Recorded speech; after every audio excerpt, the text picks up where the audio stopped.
You're listening to I Have Some Notes, a podcast supported by listeners like you. To contribute, visit patreon.com/I Have Some Notes.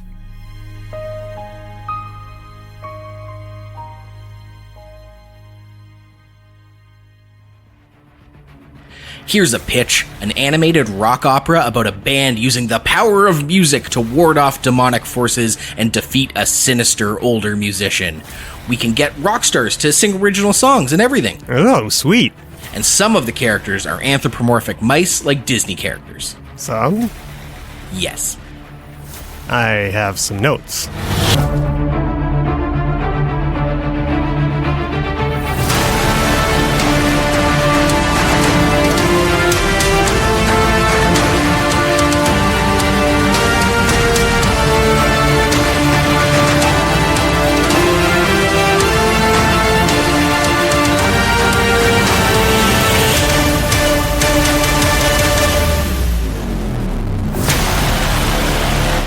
Welcome, everyone, to I Have Some Notes, the movie podcast with cuts, keeps, punch-ups, and tweaks on mediocre movies.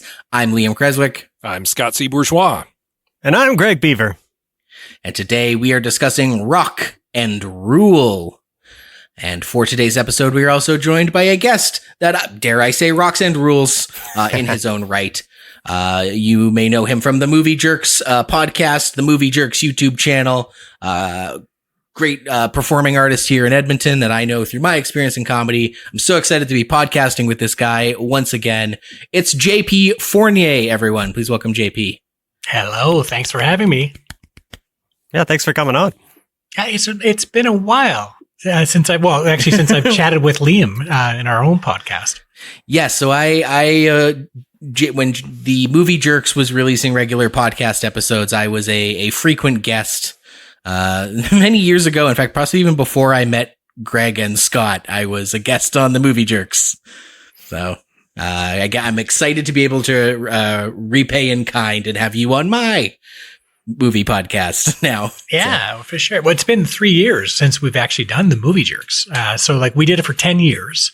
And then our 10th year, we actually retired it. So it's nice to get back to a podcast. Well, it's nice to get back to a podcast. You're going to get bit by the bug again.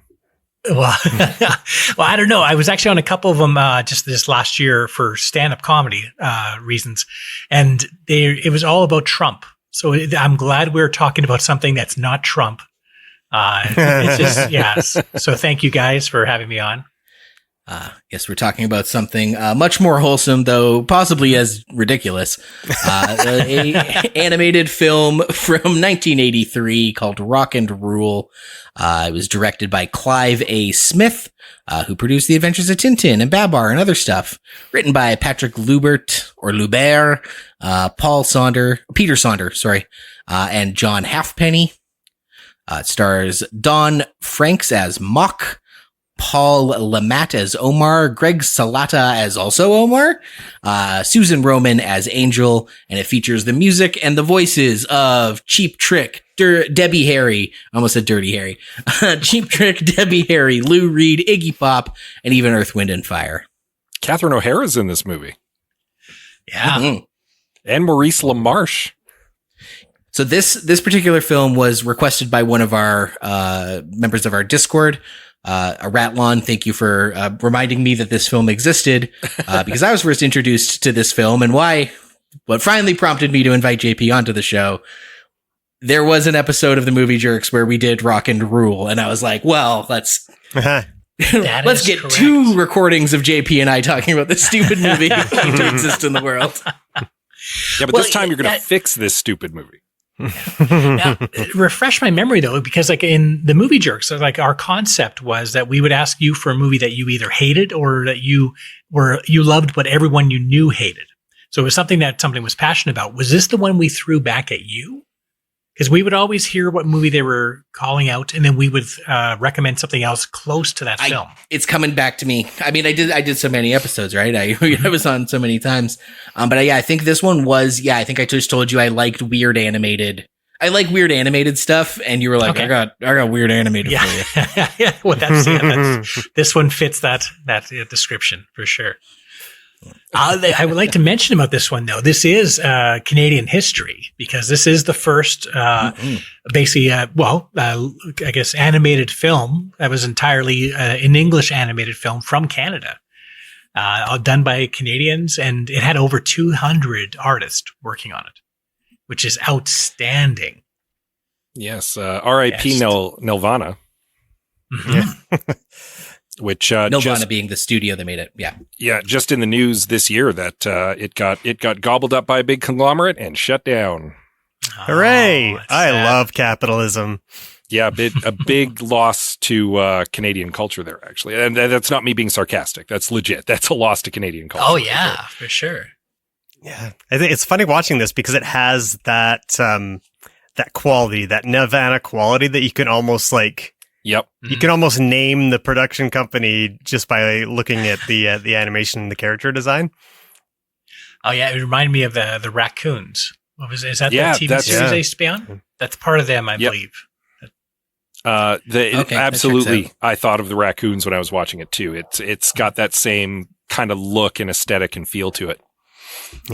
Well, and their goal was to sort of mimic Mobius, that French artist. So a lot of the cities and sets were basically copying that style. And you can kind of see it once you compare it. Even Mobius has much more of a distance view, whereas I find they're much more, more near. But still, it was pretty cool to see that. Who has seen this before the podcast? Obviously, this is my second time. Yes, of course you did, watching because, it, and at least your second. What about you guys? I feel like I maybe have seen like a bit of it before. Like it was on some like late programming somewhere, and I cruised past it at some point in my youth because there were little bits and pieces of it where I was legitimately like, this is tickling a memory. Like this seems familiar to me, but I certainly didn't remember the plot, and I definitely haven't seen the whole movie before. I could see this being on Showcase in the mid 2000s and like at 1 a.m. It was played a lot on TV. And I actually saw it when I was a kid, and this is going to age me for completely. When we first got our VHS for the first time, and we went renting. This was one that we convinced our parents to get us, me and my brother, and it looked adult. When we looked at it. Mm-hmm. And it is for when you're only like 6 or 7 years old. It's not really a kid's cartoon, but we were raised in a music family. So the music in this thing was it was a connection. My brother and I loved heavy metal, and at our young age, this was heavy metal to us. So this time around when I watched it, I had that nostalgia feeling while watching it, where I didn't when we did it on the podcast with you, Liam, before.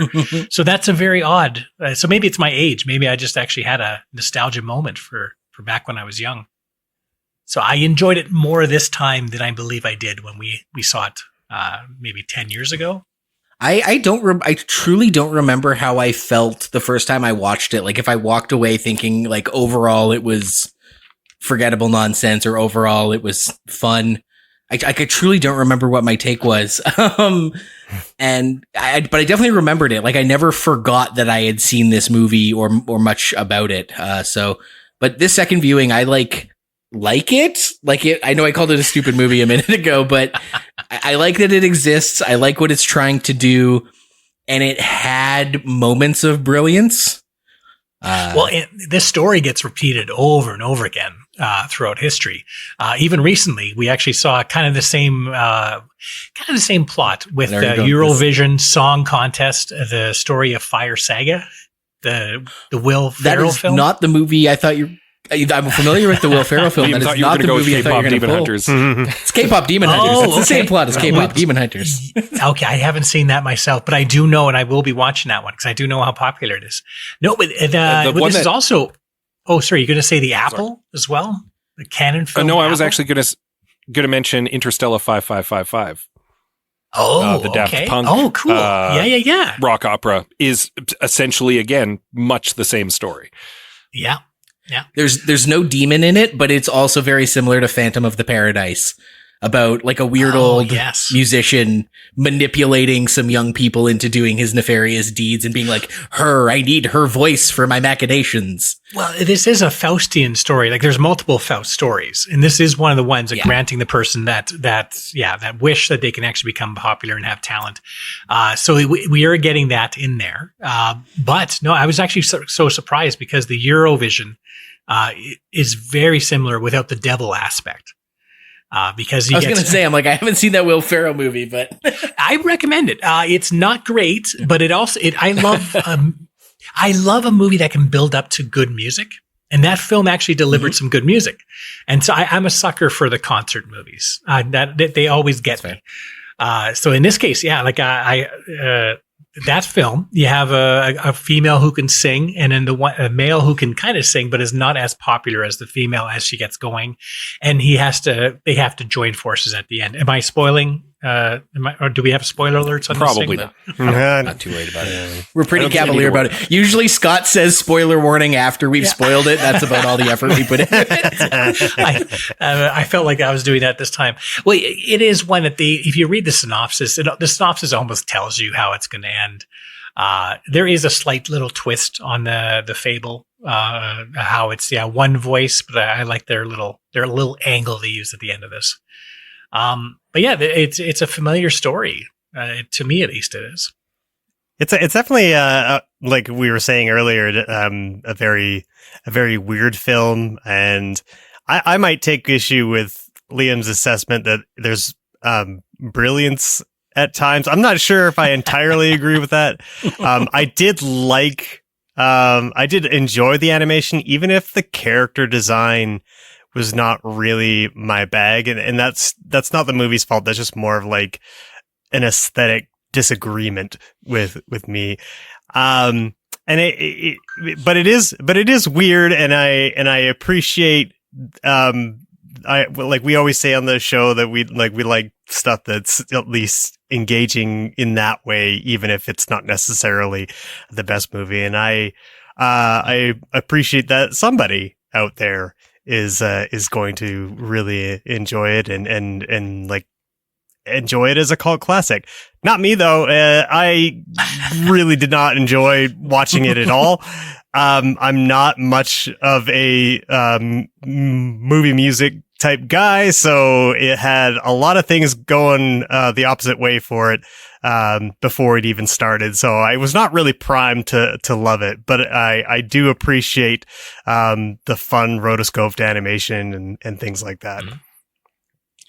Well, I'll even though I love music movies, I didn't care for most of the music in this film, and I love all the artists listed. I just don't think that's their top quality, except for the main song. The main song, actually, I do like, and I do like it in this film, how they use it. But not every song works for me. And so I did find that when they played the whole songs, there's a couple of them, I found it dragging in those moments. So that's that one, kind of took me back. And then other than that, I still love that song at the end, how they pull it out. It wins me over, but that's the style of the film. So I'm being won over by a pattern or a gimmick that's always works. And so I know that I'm falling into that category. I described this movie in my Letterboxd review as compellingly flawed.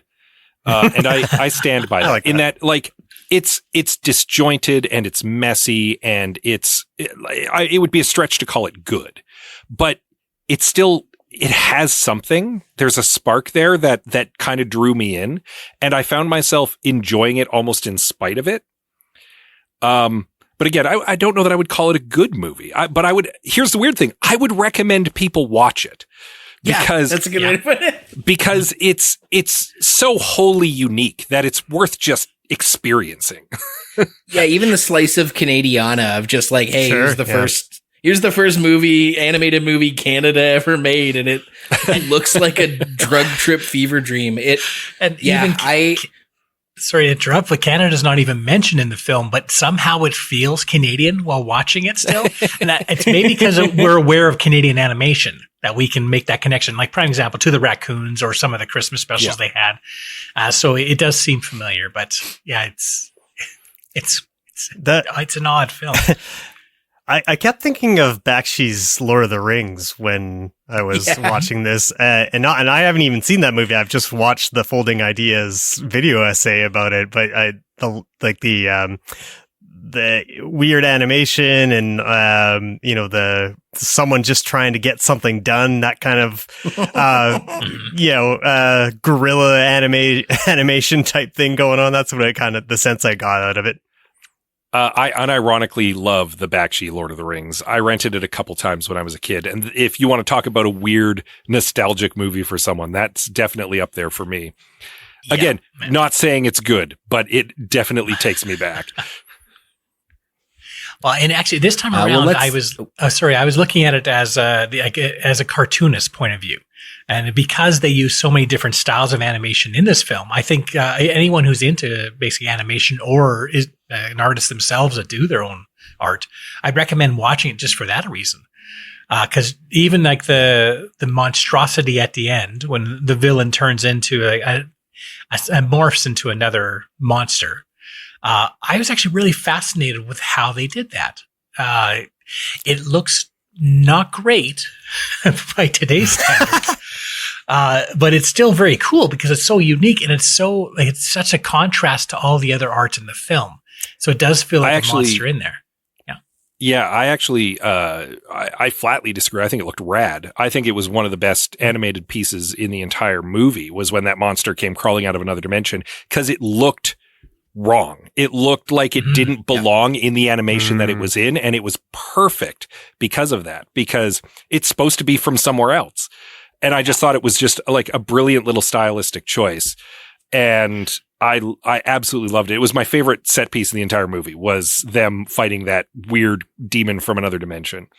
Oh yeah. I'm definitely talking out of my ass here because I don't entirely know how it was done, but just based on the only other time I've seen animation like that is like this weird claymation Christmas special that my family loved, made by the California Raisins claymation studio. Mm-hmm. And it's that Christmas special has a bunch of like short animated songs with like different people doing stuff. And so my suspicion is that monster at the end was claymation or some kind of stop motion with like a weird wash filter thing on it. They might have rotoscoped claymation, and that in itself my suspicion is they rotoscoped claymation. Yeah. Yeah. There were 2 shots where they seamlessly pulled focus from the foreground to background, and I absolutely loved both of those shots because it's so unique in that era to see a shot done like that. And I was kind of racking my brain about how they pulled that off in a way that looked so smooth and effortless. Well, and that's where I would say I go, considering the time and considering location and how it was set up, this is an ambitious film, a very ambitious film. There's also a couple moments where where it's not animation, it actually flips into real life photography. There's a particular moment in, is it Gawk? What's his name? Mock, the villain. Mock, yeah. When he takes, they go into the garden. They actually show real vegetable that are set up. And I can't remember the second one. I think the second one is with the city, but they slip in real life into it. And I think it's a cool effect again. It's something that pops your eye and you're like, oh, that's different than what I was expecting. So I kind of wish they had more of that, but I guess that's probably what I should be saving to the second part of this podcast. No, that's we're going into it now here. So that's perfect. It is it definitely is an impressive looking film, but the plot is kind of where things maybe fall apart. So we'll go to the trailer and the plot summary, and then get into our thoughts proper on Rock and Rule. Mock, a legendary super rocker obsessed with his dark experiment, searches for the last crucial component. A very special voice. So we play one song. One of your songs, of course. Of course. So if we did 2 songs, one could be mine.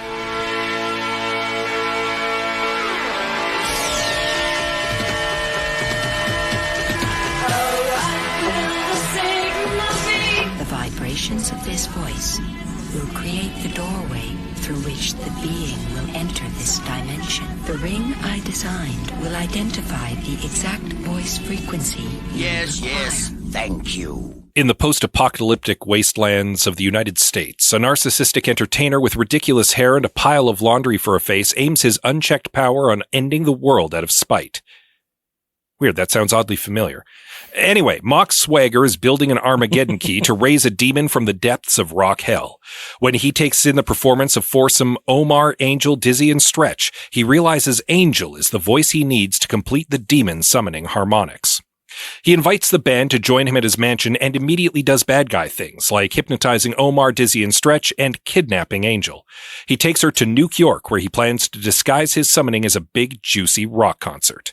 Meantime, the band pursues. Dizzy and Stretch are captured by Mock's goons, and Omar is easily manipulated into thinking Angel has fallen for Mock. The concert goes poorly, as there isn't enough power to complete the devil worship or apparently enough animation left to see it. Mock moves his plans back to ohmTown, where he dresses Angel in uncomfortably sexy clothes and straps her to the power plant. Omar has a predictable change of heart, returns to save the day, and he and Angel sing the demon away. Yeah, I can't believe they, like, of all the sort of jarring editing and narrative hiccups, the biggest one is Mock going, "Okay, I have everything I need to complete my plan." And then moments later being like, "Well, I tried that and there wasn't enough power, so I'm going to have to go bigger." And it's like, what happened at Carnegie Hall? Oh no, it's Carnegie Hall and it's spelled like Carnage Hall. Yeah. But like his first attempt at doing his plan fails off screen. And so he's got to do it in ohmTown. It's wild. Yeah. I feel like we should also mention real quick, the version we all watched was the American version of the American cut of the film. There is also an extant Canadian cut, but the quality is quite poor, apparently because the master was lost in a fire. And the only remaining version of it is ripped from VHS, which is why it doesn't look very good. It's about 3 more minutes long. Yeah, it's just a little bit longer. The American cut is like remastered from the originals. It looks quite good. And that's the one that we found. And I don't know if it's in the public domain, but it's certainly freely available everywhere on the internet. You can watch it on YouTube. You can watch it on the Internet Archive. You can go see it wherever. Yeah. Yeah. The YouTube version has a bunch of like behind the scenes and things like that about it too. So if you want to learn a little bit more about rock and roll. Oh, interesting. At the Toronto Film Festival, their library, you can actually go and actually watch it there as well. Like they have it in there. So it's a nice little stock where you can actually go and just get your own little booth and watch Canadian films. So I like to plug that as well. It's pretty cool. You could also mention with the time, this is only 1 hour and 17 minutes. That's the American quite a tight version. Movie. Yep. Yeah. The Canadian is 1 hour and 21. So that'd be the 4 minutes, I guess, or 3.5. But I tried watching the Canadian one, and the picture quality was not something I could continue with. Yeah. Well, let's talk about the music first and foremost. This is a rock opera, after all. We got Cheap Trick, Debbie Harry, Lou Reed, Iggy Pop, Earth, Wind, and Fire. What did y'all think of the music? Other than that, I think we all agree that first song, Angel Song, is kind of a banger. Is it a rock opera?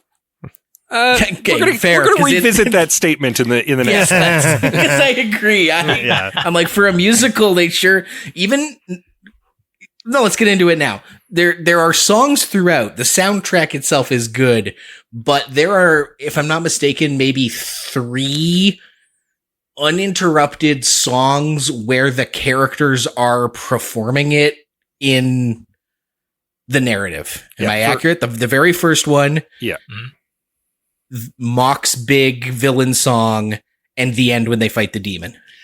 Well, even when they fight the demon, that song is sung at the beginning when she first tries. Right. So you get a portion of it then, and then you get a portion of it later. It's not the actual full song. For the song that I would like to hear the full song for, it's still just a repetitive chorus line. And that is actually a song that Debbie Harry did release on an album. I'm trying to remember the name of it, though. Maybe For Sure, it's called. So it's not as good on her album. It's a little bit more poppy, and whereas the one in the movie has a lot more I guess, a little strength and energy behind it. And also the harmonies with when it comes to the ending, with both Angel and, I'm already forgetting his name. Omar, yes. When they harmonize together, it's an odd harmony and something that's unusual, but it's really good because it actually has so much character in their voices as they're singing. And I really enjoy listening to that last bit because of it. And I would love to hear the full song, like a build up to get to that moment. But that's my own opinion on that. Yeah. That's fair. Yeah. Cause the other, like, there's a Cheap Trick song, but it takes place over them driving from ohmTown to New York.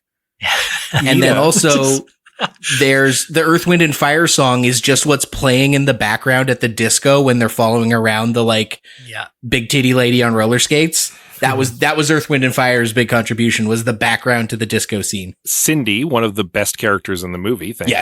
Yes. Nita actually commented while we were watching, there's no time for us to get any character development, but there's these long montages of them driving between places with music. Oh, yeah. I'm glad you brought that up. And she was just like, what is happening? Like they had their priorities all wrong here. And I think it's because it's the animation, because there is one particular one that's a view from the sky is almost like a what do you call it? A drone look. It looks like they're just taking a magnet to paper mache and just moving the car around with the magnet. Like it's not even as good as the quality of the rest of the film. So it's really bizarre they focus so long on that drive. There was another Canadian artist that they were mimicking. He was nominated for, it was all shorts, but he did, I'm looking up Ryan Larkin. I don't know if you know that name. It's a guy who gets nominated for Oscars on a regular basis, but he's famous for doing those stop motion type of animations where it would be like dust, and then all the dust form a face, and then so he had a really unique style. And they actually contacted him and had him work with him for the ending, I believe, with the monster. I think that might have been where some of that influence came for how they made that monster. But they threw out his stuff at the end. So even though they used his stuff and helped and used his style, his actual work was not part of the film, which is kind of sad because it would have been cool to see what this very unique artist would have added to this. This is a very unique art form, no matter what angle you look at. Sorry, I'm just geeking out with my Canadian history there. If I can change the subject here, what I would like to change in this is the comic references. They have a person who's doing John Wayne. They have who's the other voice that they were trying to do? They're so outdated, even for 1983. These voices that they're trying to mimic, because the John Wayne character, who's like a cop or a security guard, it doesn't work as for comedy wise, and they're really forcing that as a comedy bit, and it just didn't work for me, at least. I don't think there's anything in this movie that's working as a comedy bit. Like the two characters that are meant to be the comic relief are a total flatline for me. Dizzy and Stretch are just, I don't know, like Glasses and Dollar Store Goofy don't really work for me. So, I felt like in a movie where most characters barely have a pulse, that was really disappointing because you couldn't even get like a little bit of a chuckle from the characters who were supposed to provide that. No, you're right. And I kind of thought they were trying to take the image from, Shaggy and Velma from Scooby-Doo for those two band members. Because you get the one with the glasses and you also get the one who's kind of like with his head bobbing and as he walks. That's the impression I got from those. So they feel like stereotypes is what they do. Comic characters. I think a reason a lot of their jokes don't land isn't necessarily because like the jokes aren't good. It's the thing with comedy is all in timing and delivery. And some of the line reads, I wish I could recreate it, but I don't know that I can articulate. It's like they took the worst take of the line and used it every time. Like, these pretzels are making me thirsty. These pretzels are making me. And so, like, one character will show like, she's over there, let's go get her, and he'll be like I'm actually trying to emulate it, but just the intonation and the inflection on so many lines, especially ones that are meant to be funny, is just so strange. Like it's almost out of order. Like they moved bits of dialogue around in a way that makes sense on paper but doesn't make sense in intonation.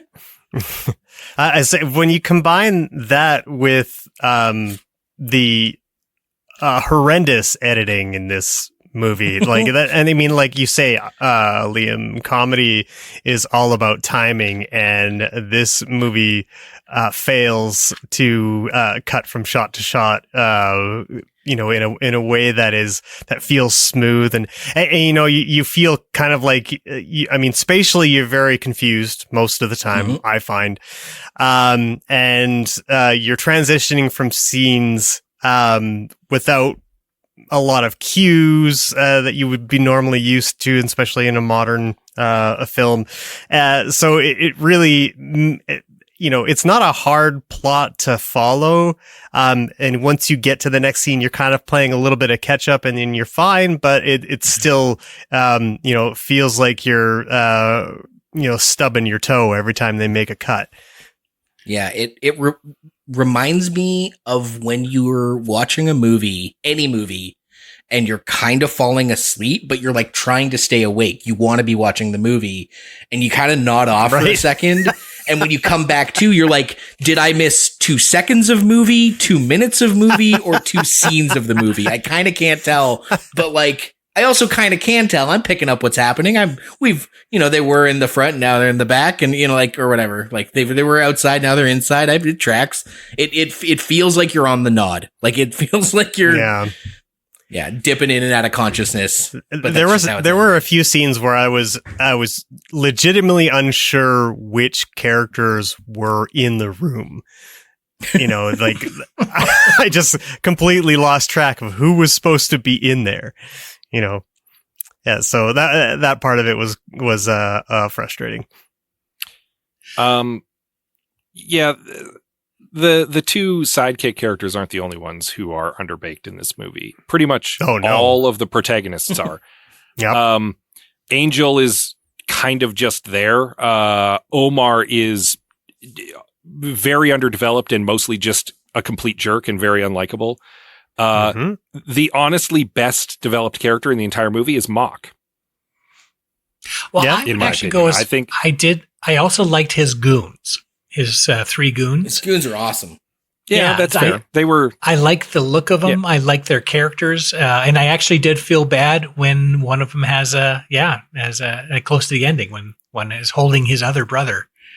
I actually go, no, that's some emotion that this film has not been delivering until this moment. Yeah. I mean, they set that up at the absolute last minute when the dumb guy kind of has like a crisis of conscience. Yeah. Like, are we the baddies moment? And then, you get the payoff, but that's like almost 1 or 2 scenes before that, Yeah, they telegraph it really awkwardly.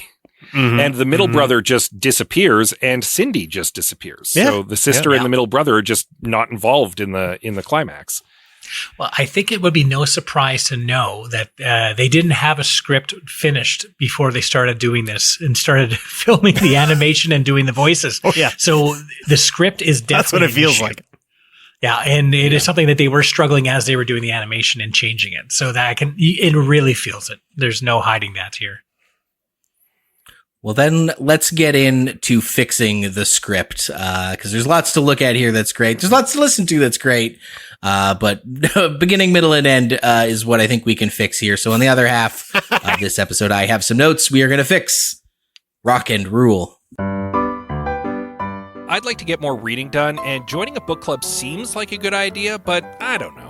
Why not? Reading a whole book in a month, that's pretty daunting. What if it was just a chapter, say a week? That doesn't sound too bad. Still, getting together with a bunch of people, that's a whole evening. Well, what if it was only half an hour, whenever you wanted to? That would be great. The Read Along, a mini book club for your ears. Join my wife Anita and my husband Scott as we take you on a journey through a good book, one chapter at a time. Available right now on your podcatcher of choice.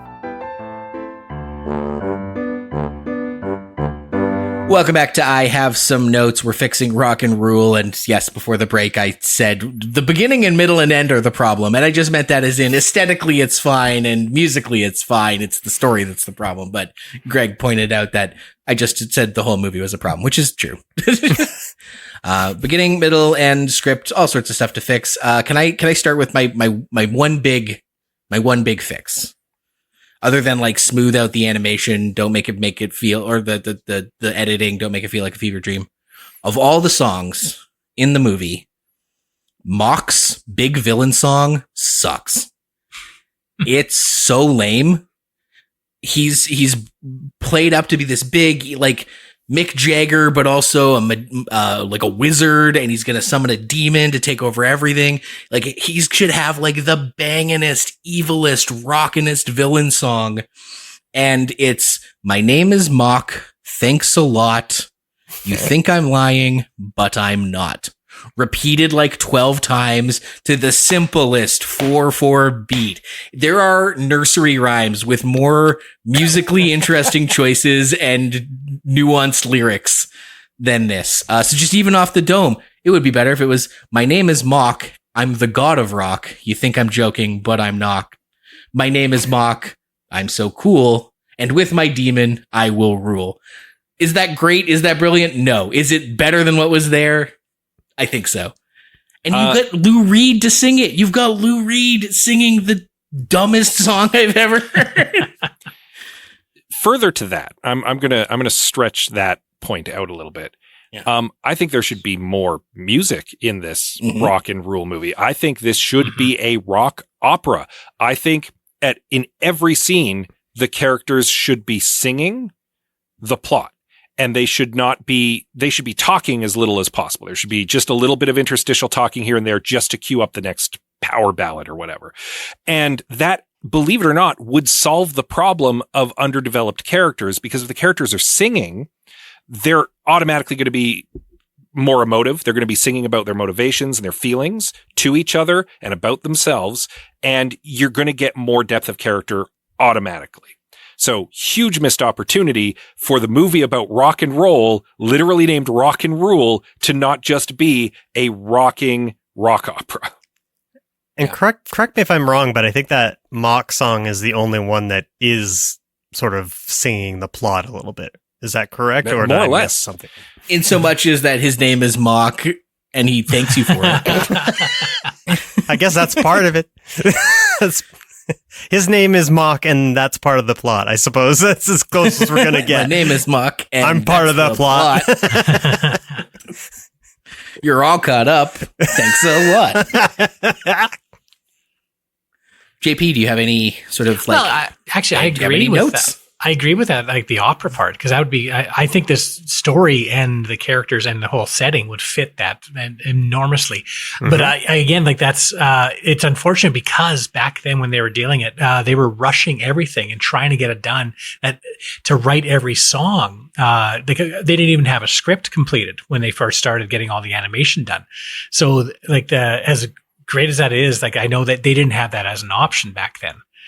So like when I like looking at, sorry. Yes, go on. I was going to say, but we have the benefit of hindsight, so we can demand that that should have done it. But I was going to say, like, we could take that twist and say, here's how we would do this better today, by redoing it. And that's for that same thing. Cause I look back and I'm more, respect with what they were working with back then. They didn't have all the technique that we have for animation now. And the fact that they had to draw everything, like when we look back at all the Disney ones, when they had to draw everything by hand, that's what they're doing here. And even though it's an hour and 15 or hour and 17 minutes, there's still so much art done. And you're not seeing a lot of repetitive stuff either. Sure, it feels like it is when they're traveling. And they show, but I was trying to see if they actually reuse some of the character animation, and they don't. It's actually very unique. But it's also sometimes not very accurate. Omar's nose is such a different size all the time when he turns his head. Yeah. And I always found that it didn't fit because Angel doesn't even have like a mouse nose, or whatever animal they're supposed to be. Like, so it doesn't feel like it all fits correctly. She has like a differently colored triangle, I guess. I guess that's part, like it's supposed to be some kind of mouse / gerbil, whatever. I don't know. Yeah, I didn't read them as mice. I read them as like a dog and a cat, but I could have been wrong. Because the characters who were coded as mice looked like mice. But even the Disney ones, like, I didn't realize until I looked it up today, Pete from the Disney movies, like the bad guy to the Goof Troop or whatever, like the big guy, right? Mm-hmm. He's a cat, technically. I always thought he was a mouse or dog. He's a cat.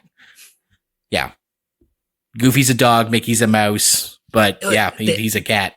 They don't bring any like topic in this at all. They're just here's the world, you have to accept it. And so that's where. But what's weird, and it's one of my other notes, it's fine if they're these weird anthropomorphic mutant mice or whatever, but there's a scene where one of the goons picks Dizzy up, throws him over his shoulder, and goes to like throw him out of the nightclub. And Dizzy's protesting, goes, please, can't we talk about this like civilized human beings? And I'm like, yeah. So they are human beings then, I guess, because he just said we are civilized human beings. But they're animated like the Goof Troop. So it's I mean, you would think that they would have some. They've created this world that you think they would have some kind of fun with it and introduce the anthropomorphic thing, in some sort of interesting way, maybe get some comedy out of it or whatever. But they don't do that at all. It's just like, it's more or less just part of the background, even though the movie starts with a title crawl that is very specific about it. So it's strange, to really call that much attention to it and then just kind of forget about it. Yeah. I think they were trying to mimic also like a Disney look sometimes, because they actually did mention that that was the influence. They wanted to bring Disney to Canada, is how I believe they actually said in one of their interviews. But yeah, it's just not explained too well and not really used in it. So, the only thing they do talk about with their decisions of how they made a character was with Mock, and they wanted to make him look like Mick Jagger. And also vampiric, so he does have some fangs, and I do enjoy his look, even though he has like 3 or 4 different looks in this thing. He has an old man look. He has like what looks like he's about to go for a swim with like the goggles on. It's the one that's in the poster. So, and there's also of course the made up glam look for his persona. Sure. What I find interesting about his character design is that he's very, very coded evil, right? So there's not really a lot of like interesting juxtaposition going on with his character. Like he's pretty much evil. You expect him to be evil, and then he does a bunch of evil things, and then the movie's over. Whereas I feel like if his, you throw away the title crawl about what it is he's trying to do, and you kind of leave that be more of a mystery. And he's just kind of playing almost talent agent. Like he's supposed to be a rock god whose star is kind of fading, right? So, you have to kind of approach him as like, maybe he looks like scary, but he's offering Angel something that she's really, really interested in, and at least at first can seem like the offer is somewhat legitimate. That's not what we get.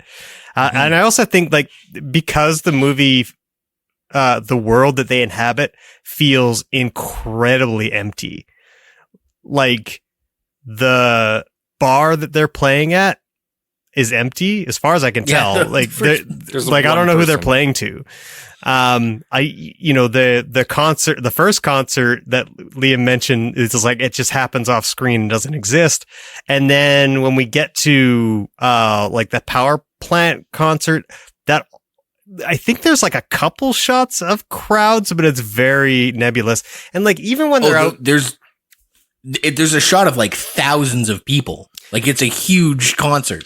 Yeah, but it, like, I don't know. I remember I remember the shot, and I remember just thinking like, okay, I get that they're establishing it, but it just like, I don't think there was any sort of like movement. It still felt really empty. And then again, that thing with the editing where spatially I wasn't certain like where they were in relationship to one another, you know? But the problem, I mean, before all that, like, doesn't even matter that you get to the end and that's where you actually see people. Too late. Because, you know, the cities are empty. New York feels empty. So his plot, like his villainous plan to destroy the world, doesn't feel like it, like the stakes feel empty because we don't know what it is that he's destroying. We don't know the life that everyone's built up for themselves and why it's bad that it's going to go away. It just feels like this is a complete empty world that, like, okay, well, a demon destroyed it. Well, I guess that's unfortunate. Nobody lives there, so nobody lives there, so who cares? Like, yeah, I think at the very least, you need to have that. The opening bar scene has got to have, you know, at least a few regulars milling about, maybe booing Omar or something, like they don't like him or whatever, anything to show that there are more people kicking around. And I also think you need to be able to establish who Mock is and like his position in the world as sort of like this kind of rock god. Like, I know he's supposed to be fading, but you have to get a sense of like who he was before we ever get into like his nefarious plans and his idea of like, I'm going to get revenge on the world by summoning this demon, you know? Yeah. I think, what they're doing, that's why they picked Mick Jagger for the image, is because they want to get that, his persona sort of amplified onto that character. So it's kind of a lazy way of actually trying to get characterization, because they're just trying to, they're hoping people can make that leap and connection there. And that's why I think that's why they're not basically explaining too much. What I do think, like, for the same thing, I think you need stakes added. We don't have any connection really between the Omar and Angel. Like, we know that they're part of the band, and I never felt that they were in a relationship or that they're really connected, either if they're brother and sister or it's hard to see why like them separating is a bad thing. Besides Omar just pouting about it. And Omar just being a jerk who she probably shouldn't be with. Because again, he's underdeveloped and he's only ever just a jerk. There's no save the cat moment for him. He spends a significant amount of time hypnized. Yeah, he does. That's true. Well, there's no save the cat moment for him. Like, we don't actually get like a moment that shows him as a really good guy, so we can understand why he's being a jerk at those moments. He just seems like a real jerk, is what it comes down to. A spoiled brat. Like at least in the early going, like he could do something good in spite of himself, kind of thing, right? And then at least you get a hint that maybe he's got something in him. But yeah, like his arc seems like it should be clear enough, right? Like he's the shitty bandmate. He's not sharing the stage. He's not giving other people the space to create their art, and it should. You know, that should be his big thing at the end, like giving control up over to Angel and letting her lead the charge and saving the day, kind of thing. But that seemed to me like what they were setting up, but I didn't feel like that happened at all in the end, right? That's where Eurovision song contest, the Story for Fire saga, they get that correct.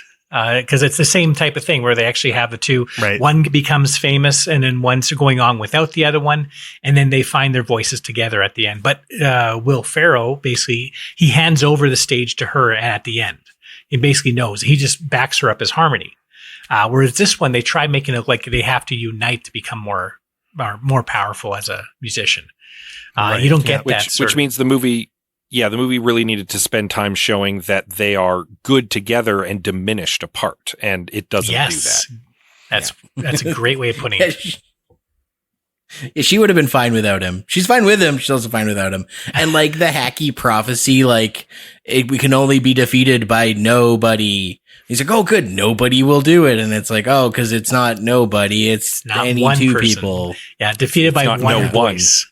Yeah. No one. That's what it is. No one. I was like saying it. I'm like, that doesn't make any sense. No one can stop me, meaning two people can stop me. This is a weird observation, but considering the time period that this movie lands in, the contemporaries that it's kind of rubbing shoulders with, and I'm specifically thinking of movies like Wizards, which was a few years prior, Heavy Metal, which was around the same time, and the subject matter. And Felix the Cat, and the subject matter of the movie being rock and roll, and the fact that there is rock and roll in the movie and there is drugs in the movie. Should this movie be hornier? I feel like this movie should be hornier. I don't know. As a kid, I thought it was raging horny because as a kid, this is something really I never saw. But it is very tame. Like I do believe it had a PG rating. That's why my parents allowed it when I was that young. Which makes sense. Yeah. But I feel like the movie should be hornier. I legitimately feel that. And that might just be because I'm a dirty old man now. I don't know. But like just it was taking in the subject matter in the context of when the movie came out. I feel like it's kind of chasing the same kind of demographic that a Heavy Metal was. And it comes up short. It doesn't go far enough, if that makes sense. Like it's titillating, but it's not sexy. And I feel like that could have been a thing. Well, the poster, not only the poster, like there is, because you get to see Angel in her outfit in the poster. There is multiple posters versions. Like they have, like there's some that's been really almost like Disney eyes, like where she's much prettier. And then there's other ones where she looks like kind of like a half animal. So it varies according to what poster you're looking at. But they all have her with her arms out, and like when she's being sacrificed, there's like almost like a bondage type thing there. So it has a feel like this should be naughty and dirty.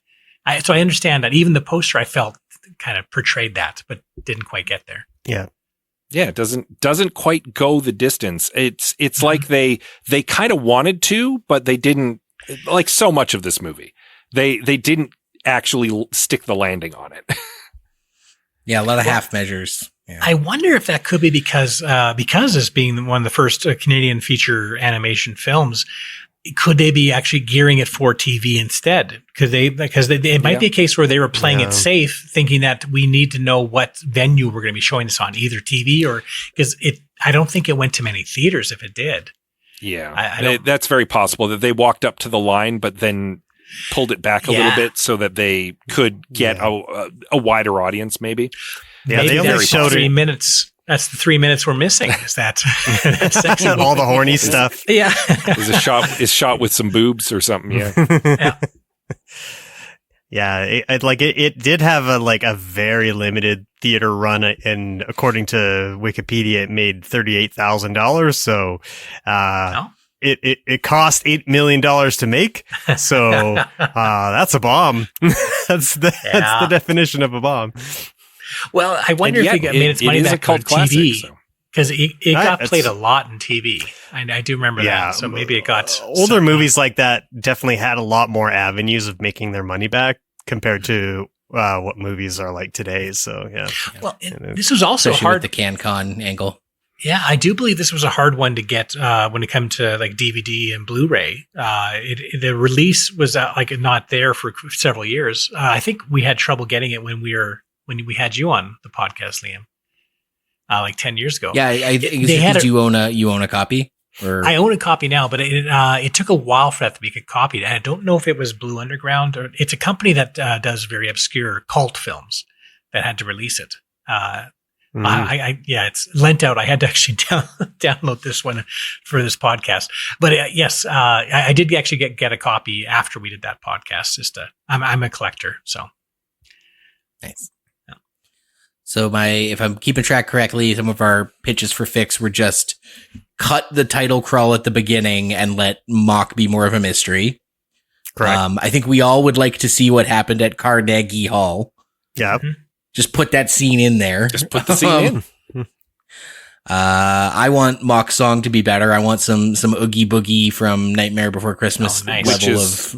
Which is solved by just making it a rock opera and having everybody sing more. And chemistry between the two leads. Yeah, chemistry or even connection. I'll take just some connection. Again, if they're singing duets at the beginning and then they're singing solo songs in the second act when they're apart and it's not as good, you're telling the story with music. You're telling the story with music in the movie about music. Saving the world. A great moment would have been with Omar going on his own, with the two other, the drummer and bassist, if he was performing without her and the audience didn't work. Like, we need to see that disconnection. Mm-hmm. Yeah, but like you're saying, Scott, like if you've got like them doing they're doing duets off the top, and that is where the tension between them comes from, where they're kind of arguing about, I don't know, you missed your timing, yada, yada, this and that. And then they have to come together at the end and perform well together in order to defeat the demon. Simple, effective. Yeah. It's been done before. We at the top of the episode, we talked about how many times we've seen this story. And even before this movie came out, you can't really fault a movie from 1983 for not doing what K-pop Demon Hunters did. That's, but it is not a hard story to tell. And yet they somehow, I mean, maybe that's also why they take so many big leaps, is like, they know you'll fill in the blanks because it's kind of a route story. Like, even with all the problems, you can keep up with the plot. Yeah, I think most of the problems asks a lot of you. It comes from them just trying to start something from scratch. And again, I think the organization wasn't quite there. They were working from scratch, starting it from the beginning, but they were rushing it because they were doing it before the script was even completed or solid. Like they were making it up as they were going along. And for animation, that's disaster, really. Yeah, and I think the old Simpsons joke. The old Simpsons joke, it's like, oh, not a lot of animation is done live. It's an incredible strain on the animator's wrist. Anyway, like this guy, like it wasn't even, as I understand it, just doing some of cursory readings, that it wasn't meant originally to be animated, and that was something that happened further down the process, right? Oh, wow. So like, so there was a lot going poorly for it. Like, there seemed to be behind the eight ball the entire time. I'd really be interested. I wanted to find time. I just couldn't, to learn a little bit about the pre-production and post-production of this movie, but because I think it would be really fascinating. I think it just seemed to me like they're always behind the eight ball, and when you look at the editing and the poor story, the underdeveloped characters and things like that, and you could just tell that they were just trying to get it done, and it wasn't all coming together probably the way that they had hoped. And it does feel like they're missing like a ton of shots. Like, I think that my guess is, and I don't know this, but my guess is that, they're animating, they probably ran out of money and just couldn't do everything that they needed to do in order to make everything work. Well, they got a lot of trailer shots, especially at the end when Omar comes in with his guitar. Like, he almost has a superhero landing with the guitar. Yeah. And I was like, okay, that's great animation. Now, there's some energy at that ending. Like, I think all their effort was put in that last concert bit. Cause the animation almost like it kicks up a notch, and it's actually quite good. And so, it's stretched a little too long, I think. Well, I also remember watching it. That's a good way to put it. Yeah, I always thought it was short because, like, when I watched it when I was a kid, it was also on TV a lot, and there was commercials added, and so I thought that maybe the length of it was to fit TV, but that I don't know if that was the case or not. But that's my excuse in my head, because that's where I was always thinking. So. Yeah, it's a little weird to say that the movie's stretched a bit when it's only an hour and 17 minutes long. But it feels stretched because, like, we had those long traveling moments. Like, that car moment is extraordinary. Like, how long can you put even just them running around the nightclub Like then I liked it. It was fun to watch because it was interestingly like the kinetic movement was fun, but there was a lot of dicking around at the nightclub. Like there was. Oh yeah. Yeah. I think they were relying on Catherine O'Hara for comedy. So I'd be curious if she was actually making up her lines and they were just taking it from what she was giving them. Because according to what it sounds like, that script was not solid. So that could very well be what it was. Actually, I'll give this a compliment. I do like the voice acting. The characters' voices are actually quite good. Yeah, it's a lot of veteran voice actors. It sucks that the dialogue is not great for them to do it. But I think the voices actually fit the characters quite well. That's true. Yeah. Mock sounds pretty cool. Yeah. Mock's voice is excellent. Yeah. Great. Well, I mean, it's definitely a bit of an anomaly. It's one of those movies. If we poke it too much, it stops being what it is. But what it is only fine. So I don't feel too bad about it. But I'm gonna call that one fixed, and maybe go listen to Angel's song one more time because it's definitely the best part of the movie. Mm-hmm. But also, the best part of our episode is when we get the listener comments. Thank you to everyone who contributed. You can, whenever we solicit these on our social media or over in our Discord, we love it when you give us feedback. We like having you part of the conversation. We love sharing your thoughts, like these thoughts. Andrew Craig says, "Whoa, deep cut. Like a lot of animated films for adults at the time, it tries a bit too hard to be edgy and shocking, almost daring people to have an issue with the animation for adults instead of just letting it be itself." But again, Andrew, it doesn't go far enough. It's an adult animated film that is PG. Like it could have been hornier. More side boob. Indeed. That would have improved it. Robin Taylor says, "I dug rock and roll as a kid, but it's wildly uneven and stuck between trying to be a rock and roll space opera for adults and a Nelvana kids show." Yep. Pretty much that. That is accurate. Yeah, having a character that looks like it's plucked right out of a Goofy movie trip and fall into a woman's heaving bosom is it's a which, by the way, is about as horny as this movie gets. So. Aratlon, who also recommended this one. Thank you very much, Aratlon, for reminding me of it. We got to show Greg and Scott and meet JP again after many years. So thank you, Aratlon, for this pitch. And their comment is, "I have a soft spot for this film. I was deep down a rabbit hole a few years back on YouTube and I stumbled on it and somehow it clicked for me. The story is underdeveloped, the cohesion is challenging, and the characters lack depth. And yet I watch it once a year and listen to Send Love Through several times a month. It does at least something right. There are several funny, creative, and satisfying scenes scattered throughout the movie." And I'd be inclined to agree. Aratlon's fixes, however, are determine who the main protagonists are and write a consistent story. This does not require a page-run rewrite, but simply a decision and consistent implementation with the same level of passion and enthusiasm. Yeah, I think that's right on. Basically right on the ball. Yeah, it's just a movie that it's a pretty simple plot. All the pieces should fall into place pretty easily. I just don't think they had it all in or had enough time to do it, or they kind of bit off a little bit more than they could chew. It is a weird decision to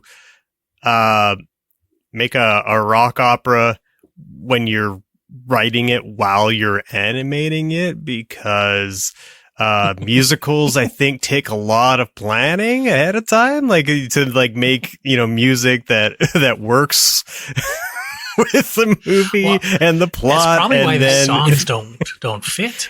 It's probably because they got the rights to the songs and were trying to write around them. Probably, that's my guess. Probably. This is the thing that I think probably appeals the most about something like K-pop Demon Hunter is that the level of skill involved in all the pieces coming together with that movie, where the animation's great, the story's great, and the music itself is like the tracks individually are all pretty much bangers, and they speak to the plot fairly well, but in a way that they could still stand alone, and I think that's fantastic. And if that was transplanted somehow back in time into Rock and Rule, that would be amazing. Yeah. Yeah, I think the most impressive song in K-pop Demon Hunters is the diss track one, the one where they're like fronting on the Saja boys, and as an isolated track, it sounds like a banging diss track, but in the movie, it's our characters having that crisis of conscience about how this isn't really how they want to go about conducting themselves. Yep. It's awesome. It's so, yeah. It's the musical version of that scene from this movie where the one dumb henchman's like, "Are we the bad guys?" Like they do it in song that isolated sounds just like a actual diss track. So, yes, thank you, JP, for joining us on this podcast. It was great to chat with you movies again. Yeah, it was. Yeah, even though this is not quite a great film, it was nice to revisit it, and I did have a nostalgic feel for it. So yes, I do too have a soft spot for this one. It's Canadian history, so I think my halo effect has puts it up higher than it should probably be. If you'd like more from our new guest and friend JP Fournier, I recommend heading over to the Movie Jerks YouTube page, youtube.com/@moviejerks8312, has a whole schwack of excellent reviews of movies, well edited. And one of the things I really admire about you as a movie fan, JP, is you, based on what I've seen on your YouTube channel, you will watch just about anything and you will come at it with enthusiasm and the benefit of the doubt. Yes. You want every movie to be good. Well, and I'm envious of that ability. I also enjoy the crap. I like crap that's where there's emphasis and someone putting energy into it. Like I just absolutely love a bad film where someone puts some heart into it. Whereas like with some of the crap I watch, you can tell someone just is trying to get a cheap buck. They're doing the least amount of work, and those are terrible. But this one here, even though it is not a great film, there's so much heart put into it in certain areas. And so you can feel that there was energy and there was enthusiasm behind it. It doesn't quite work. It's not unison, but yeah, I still have respect for it because of that. Indeed. So once again, that's at Movie Jerks 8312 on YouTube. You can also follow them on Letterboxd. The Movie Jerks is the username on Letterboxd. Anywhere else you want to plug or things coming up you want to plug, JP?